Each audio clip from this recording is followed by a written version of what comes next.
Breaking tonight, a Labour minister has done what no government official has ever dared do in the middle of a political storm. She vanished. Not metaphorically, not politically. Literally vanished mid-sentence, live on air, precisely as she was being grilled about why 7.5 million British citizens have just been told they won't be voting next year.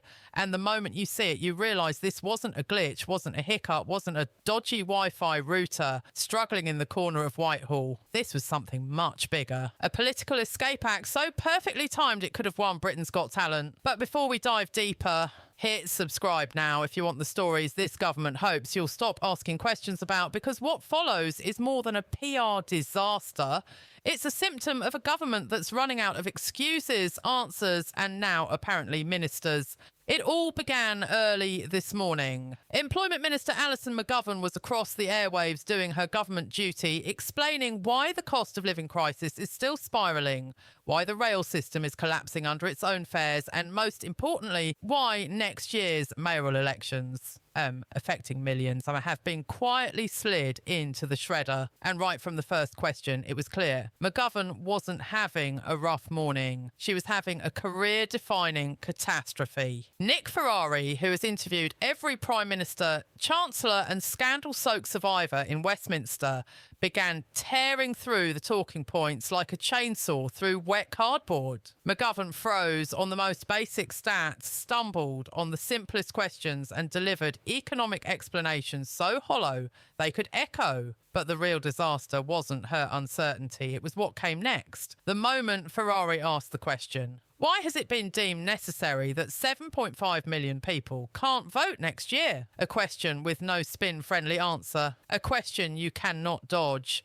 A question that today ended with a minister disappearing the moments after Alison McGovern vanished live on air. The fallout wasn't polite, it was raw. Newsrooms exploded, radio waves crackled, and across the country, people tuned in with disbelief, anger, suspicion.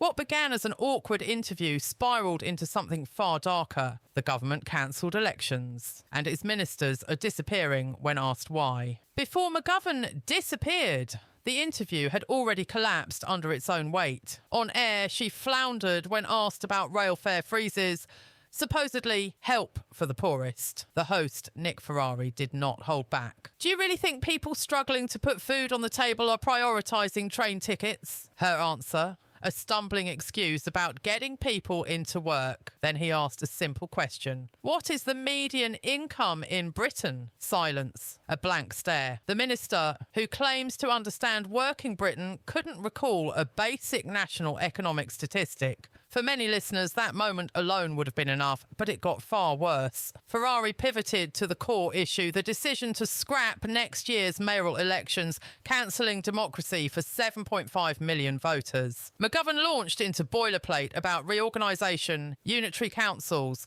confusion over districts and counties. But all that sounded to listeners like a bureaucratic dodge, a cover story for political fear. Because, as Ferrari pointed out, in those same areas, local government elections were still on. It wasn't confusion, it was convenience. And then silence. A few heartbeats of static before the broadcast cut out completely. The kind of silence that doesn't feel technical, it feels intentional. Hello?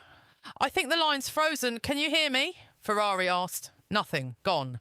The minister, the interview, the accountability vanished. Moments later, listeners learnt this was no glitch. McGovern had literally disappeared. Not just from the broadcast, but from the conversation, from responsibility.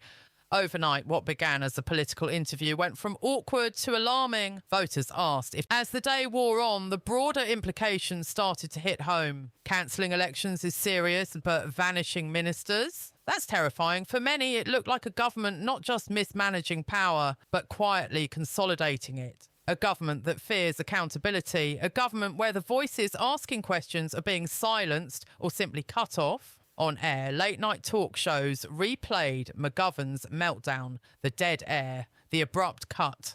Newspapers ran with headlines like "When Democracy Disappeared Live" and 7.5 million voters silenced. Radio hosts called it a constitutional red line crossed. Political commentators asked when votes can be cancelled with zero notice. When ministers can vanish mid-answer, what protects citizens from arbitrary rule? In constituencies across the country, people called in. Pensioners, workers, parents, voices trembling with fear and anger. One caller from Manchester said, if they can cancel a mayor election, they know they'll lose. Can they cancel our general election too? Who are we kidding? Another from Cardiff asked, are we still a democracy or just a circus with cameras? Meanwhile, inside the corridors of power, fear seeped through the corridors. Junior ministers stopped taking unscripted calls. Advisers began using secure lines.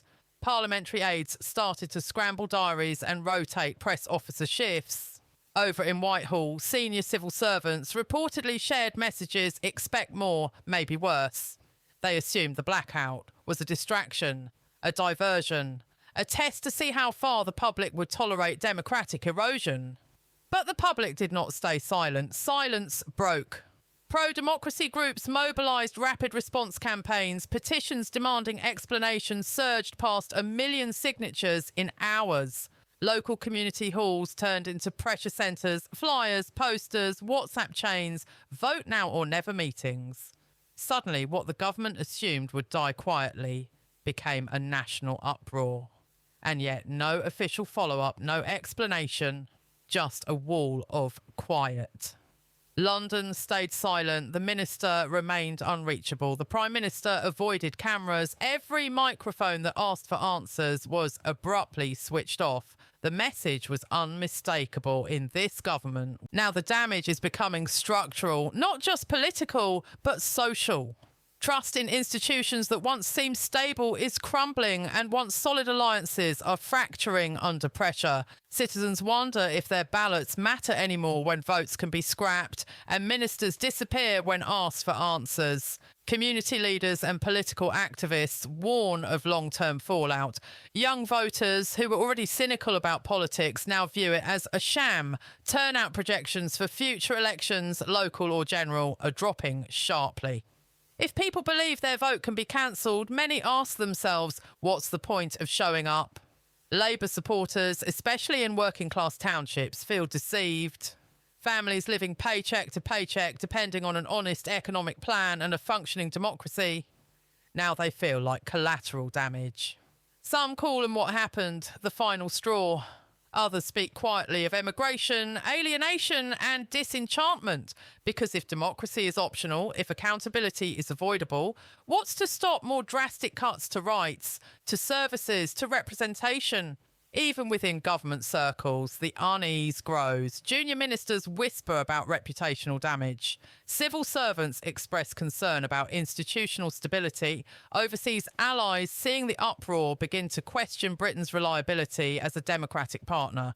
Analysts caution if trust in the ballot box collapses, Britain could face waves of disengagement, social unrest and political volatility, the kind of instability not seen in decades.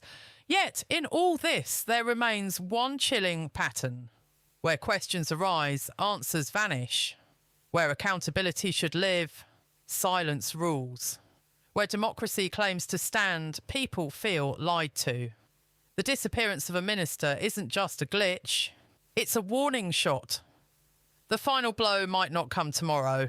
It might come slowly, in apathy, in disengagement, in citizens shrugging and walking away.